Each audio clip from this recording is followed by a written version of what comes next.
tell us about dependent types.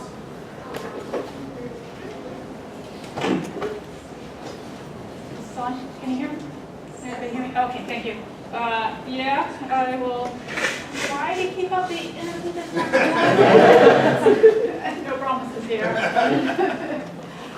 Yeah, so I'm going to talk about dependent types, but first, before I get started, I have a few things I want to point out. So first of all, the majority of this talk is going to be in an Emacs buffer, and it's up on, you see there's a GitHub URL up there. If you want to follow along, you can find the code there. After the talk is over, I'm going to be filling in a bunch of holes here. I'm going to do a commit and push it out so you can see the final version too. The other thing is I also want to, since this is PLMW, one thing I like about PLMW is it's not just about the results. It's also about the process of the results and how do you go from being an undergraduate or a PhD student to being a researcher, right? And so I'm going to try in my talk kind of mention that sort of aspect, but I also want to start by just introducing myself to you. You know, who is Stephanie, right? So this is me. That's from Apple 2015, I think. So I am a professor at the University of Pennsylvania. I'm also on sabbatical this year, so I've also been working with a company called Galois as well. I didn't update my slide, but just some background about me. So like Ron, I know about those strange squirrels in Houston. And then after I got my undergraduate degree, I went to study ice hockey at Cornell University, where I got my PhD. This is a picture of me when I was an undergraduate, and I put this here just to remind myself what it's like to be an undergraduate. Right. So this is from 1994, I think. The slide got cut off. Can I see how that is? Here we go. There's another thing that's really important about me is I'm married to Steve Zanatswick, who is also a researcher in programming languages.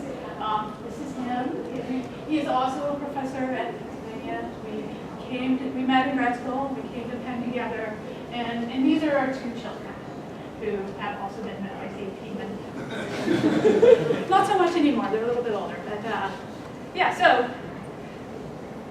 okay, so that's who I am. And let's go back here. Here's my talk. So what are dependent types? That's such an impossible question to answer, right? And especially starting at the beginning.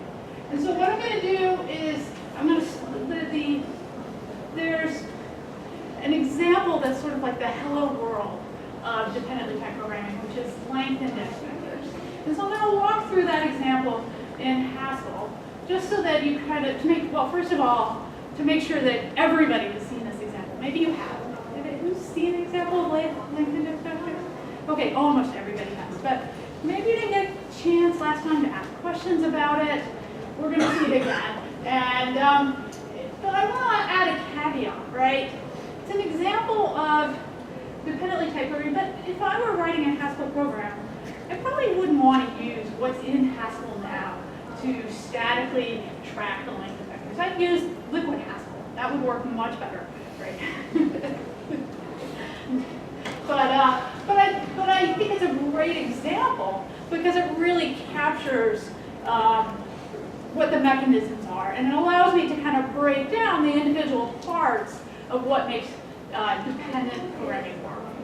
Right? So that's my caveat. My other caveat is that I'm doing this talk as just sort of it's focusing on the programs, right? But that's not what PL research is about. I mean, when you're doing research in programming language extensions, you're also thinking about mathematical models of programming languages and doing proofs about those models, you're implementing those languages.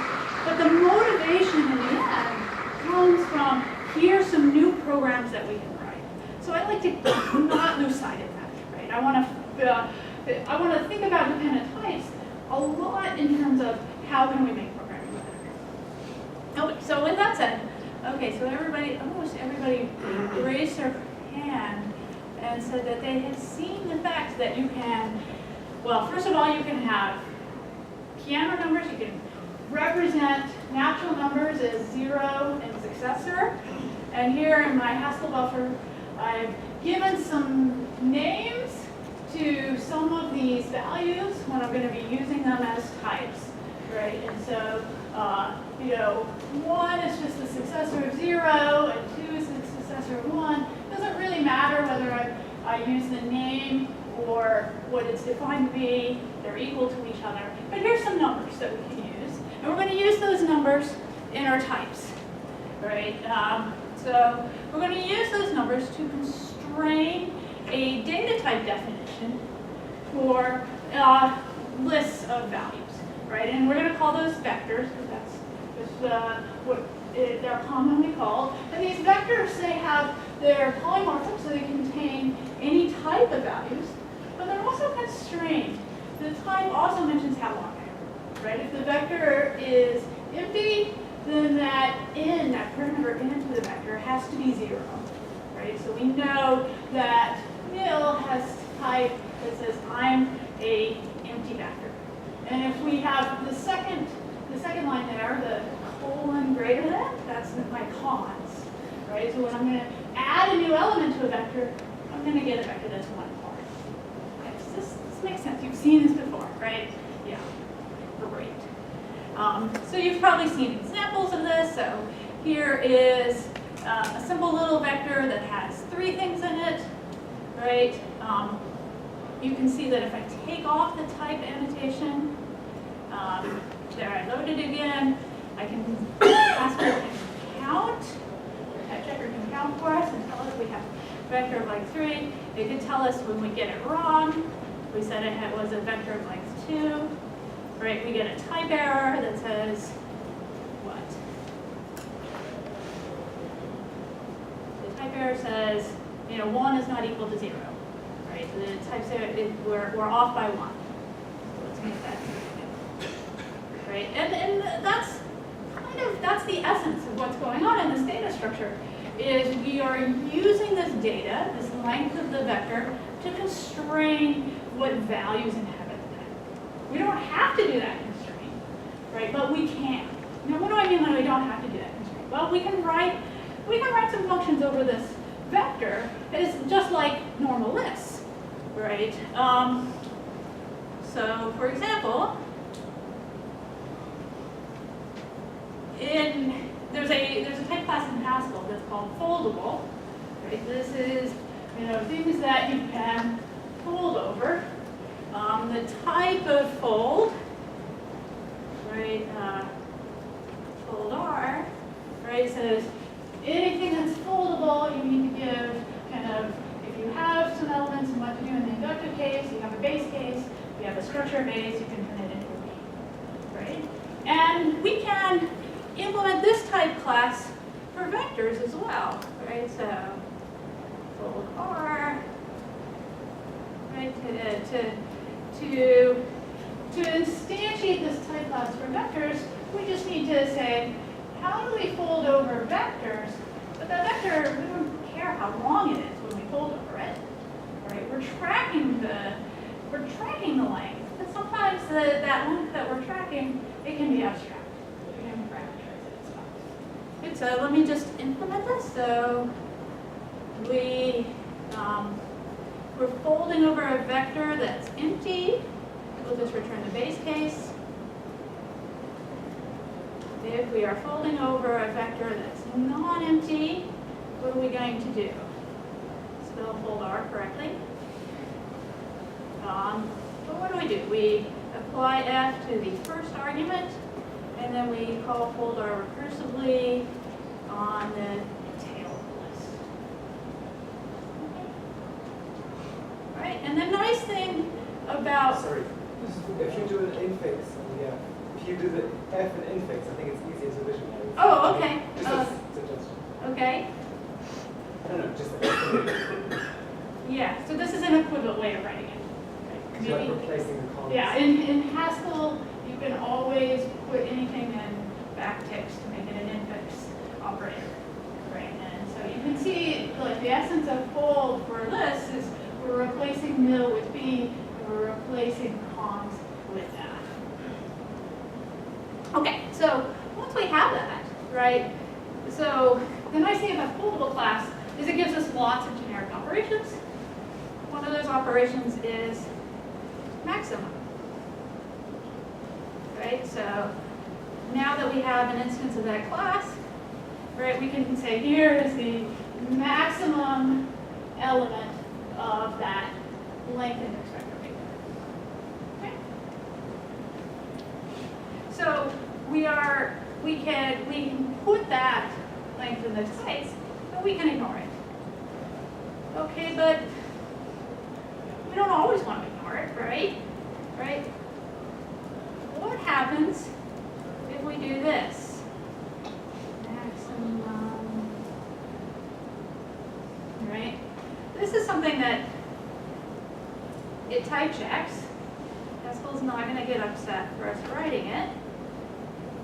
But if we try to ask for the maximum of an empty vector, we get a runtime error, right? And this is no different than if we did it with lists, right? If we said, what's the maximum of an empty list, you know, if we get some kind of error.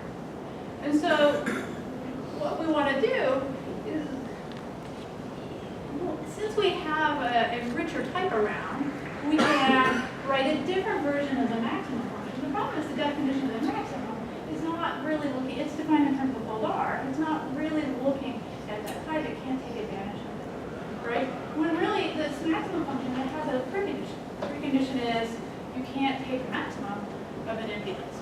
So how would I write a safer version of the maximum function? What would its type be?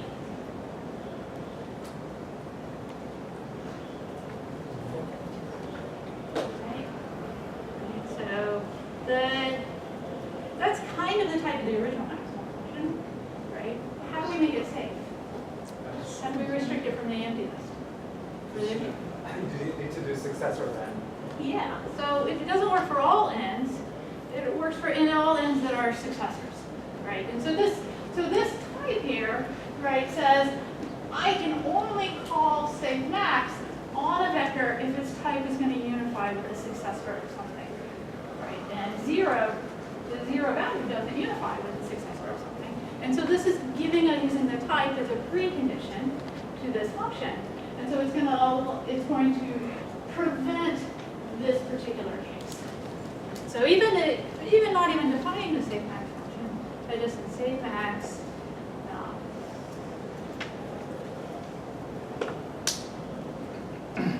Right, I can write the function there, and if I try to type check apply to nil, then I get a type error. Okay, it says no. You gave me something where the length was 0. I needed something that was 1. Right? Okay, and now the definition of safe max. What's the definition? Right? If we have a list with a single element in, that's its maximum.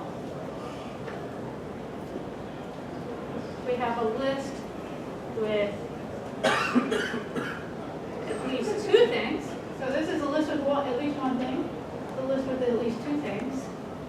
Right? We compare them. Would you want to use a safe maximum? Oh, you want me to do that? Well, I'm just going to define it all because I want to point out you want something like this. Maximum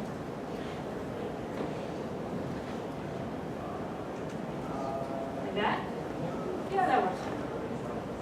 I mean, we could also do the little f as well. And you don't even need to pass the function x, y, sure. Yeah. In fact, we could just do that. Get rid of this. Like that. But we don't need to have this. Right? We don't need a case for that. Because the type checker can tell that we can't. So if you leave that case, it will give you an error. Yeah, if I leave this case, if I try to put it in, I get a type error, because the type checker knows that that case is impossible. And that's something as I, as a programmer, would like to know, because if I try to write a case that's going to be difficult. So we could literally just write safe max equals max equals, right? Can we write safe max equals max?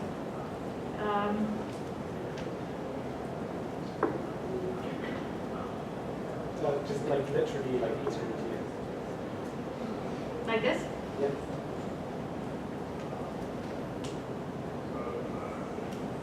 Yeah. Yeah. Doesn't show off the pattern matching though.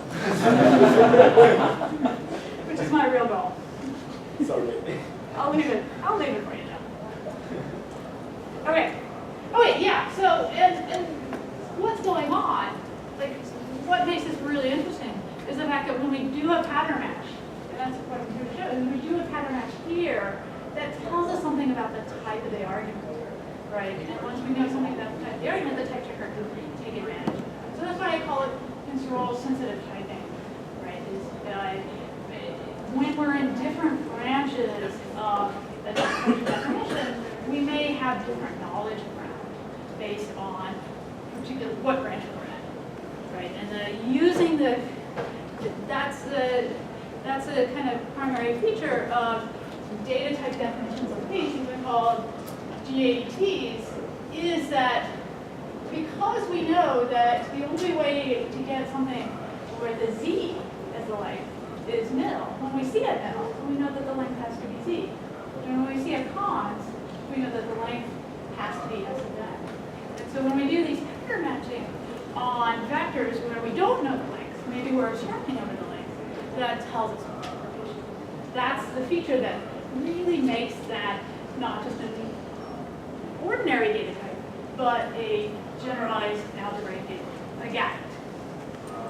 Okay, now at this point, I wanted to say a few words about where GATs came from in Haskell, because I got to work on adding this feature to Haskell a long time ago, and so I wanted to reflect a little bit on that process.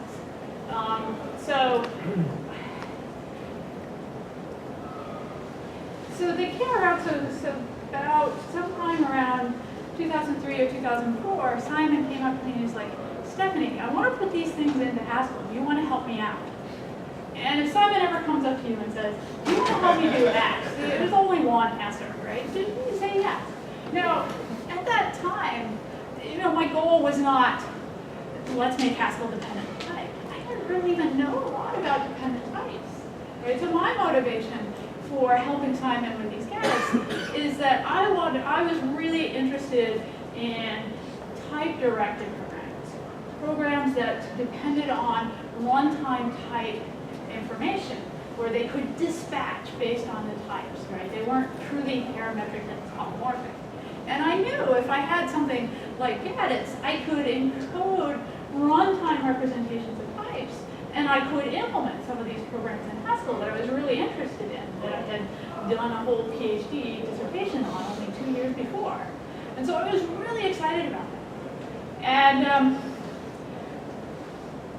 what caught me by surprise is just how much more you could do with that feature, right? And that's something that I've seen over and over again. I work on a feature with Simon on Haskell.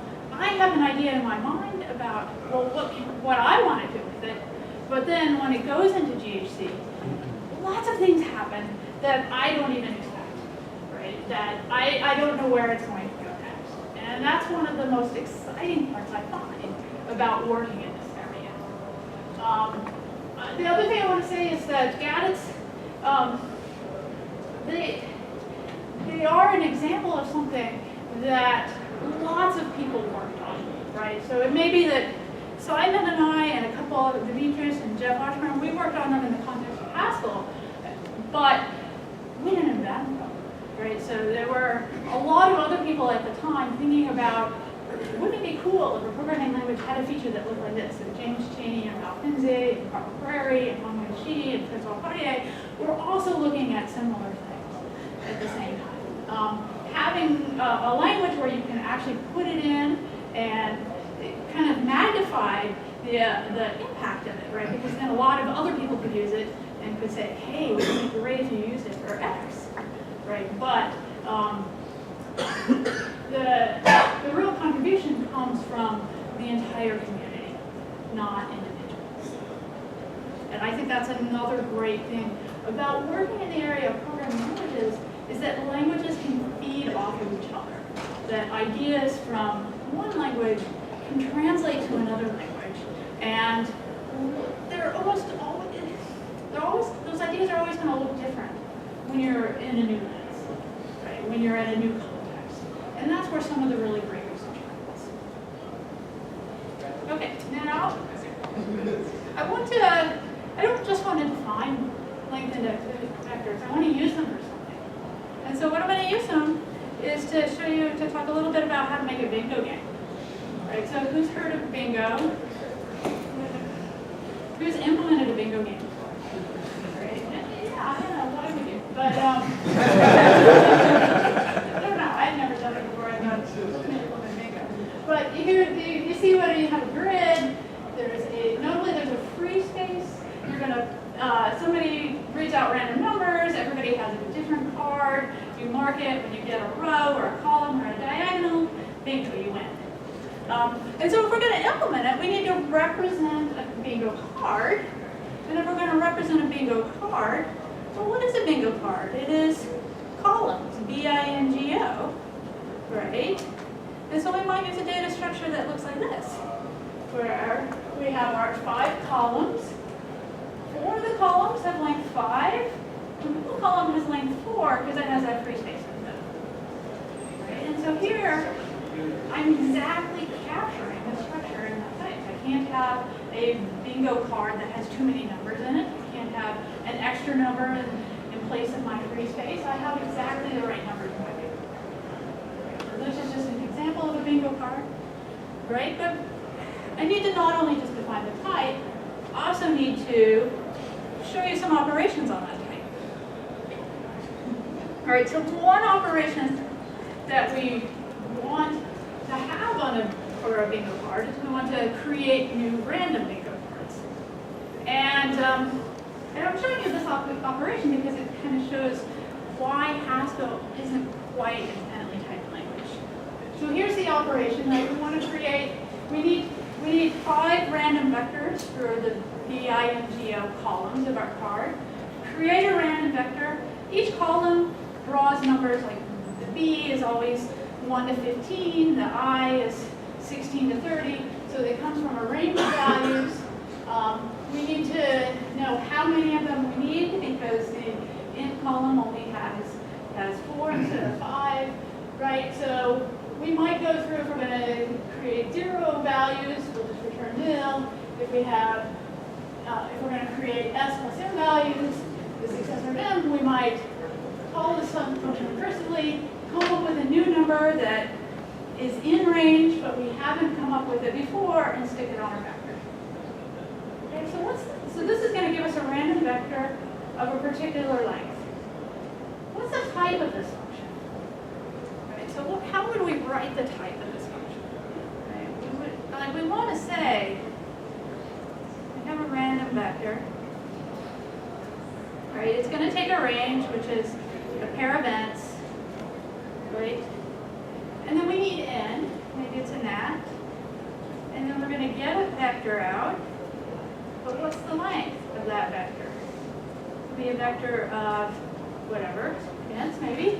But what's the length? Well, the length is whatever the value of that. And this is why it's called dependent types, because this type depends on the value of this argument. Right? And this is what the type that you can't write in Haskell. Right? You can't say, but in a dependently typed language, you would say, okay, you use the pi quantifier to say, whatever value that natural number has, I can refer to it later on in the rest of this case. Now, in Haskell, of course, you can encode dependent types. You can't have this type directly, but we can have something that's called singletons. The key idea is we're using this this argument here both as a regular argument, because we're pattern matching on it, but we're also using it like a type argument, because it appears in a code. We're using it in two ways. And so to encode this in Haskell, what we can do is this trick called singletons, where we create a copy of natural numbers so that we have both the type part of it and the term part of it together. And with the singletons, then we can use a singleton argument. So the type index says, I am a number that is exactly n, and then we're fine with that. And that's going to give us a way of generating the random numbers. I'm running low on time, so I'm going to show you just how to finish this up. And then I want to make sure I have enough time to talk a little bit more about dependent types in ICFP. Okay, so to take the code we wanted to write, I just cut and paste it. And all I have to do to make this actually work is make sure that I'm using the singleton version of the numbers instead of the original numbers. And so this code will take it. And that's exactly what we need to be able to generate random bingo cards.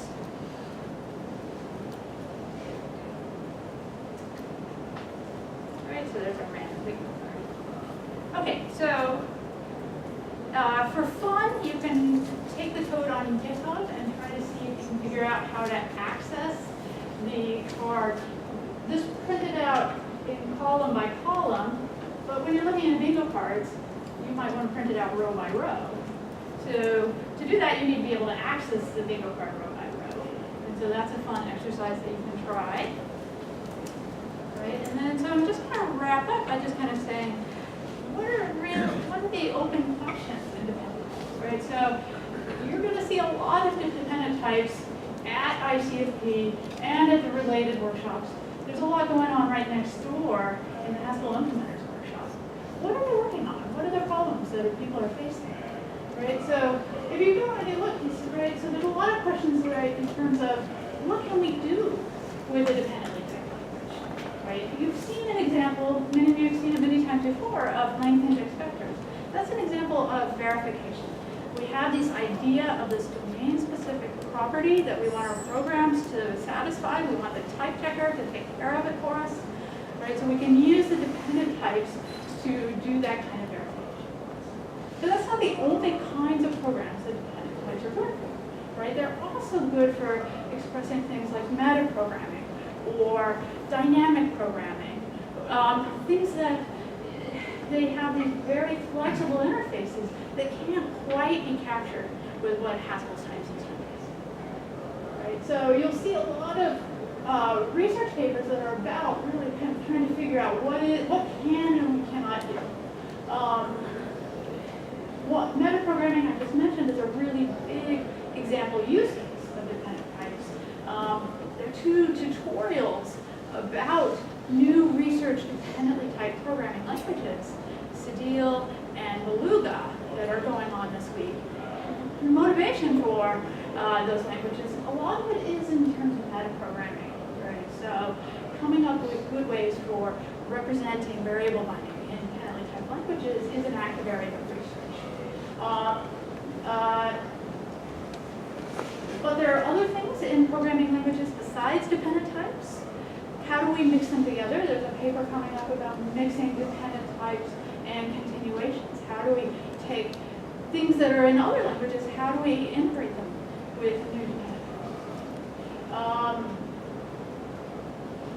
Quality, when you type check a dependently typed program, you have to compare types for equality. Types contain programs inside of it, so you have to compare programs for equality. So the definition of equality that a dependently typed programming language uses is very important because it determines what code type checks. And so there's a lot of very active research in what that definition of equality is. There's an area of research called homocopy type theory or cubicle type theory that is designed, it's out there trying to make more things equal to each other. Pretend things that maybe they're not equal, maybe they're only isomorphic. Is there a way we can do that in a safe way? so that more code will emerge. And then when we're doing verification or we're type checking things, we have to convince the compiler that things type check. Can we make that more automatic? Right. One thing about doing this all on Haskell, there's not very much support for helping me do it in the proofs. Right. A lot of these length and depth vectors are going to get stuck. They don't have the features of expressing those proofs. And even if I did, they're pretty mechanical. I wouldn't want to. Right. So there's research in helping develop the type. And then finally, there's a lot of research in tool support. Right. What is a debugger for the type checker? Right. How do we express error messages for dependent type language? How do we have type holes so that we can find out, maybe the types are so precise, there's only one thing that can go into it. Maybe our IDE can help us figure out what should go. So at the very end of this page, I have just kind of a list of all the different papers that you might want to go and take a look at. If you're here at ICFP, the one with the star is one of the distinguished papers that the program committee has particularly highlighted. There's a lot of papers also in the related workshops, so hopefully you will have time to take a look at these papers. And then finally, the last thing I want to say is the best way to kind of get started with dependent types is to play with them.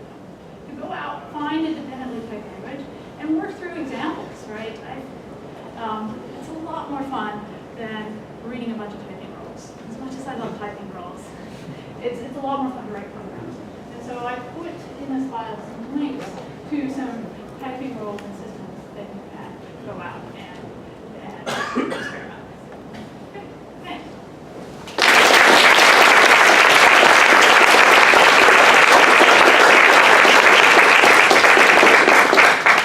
Why don't we take one or two questions?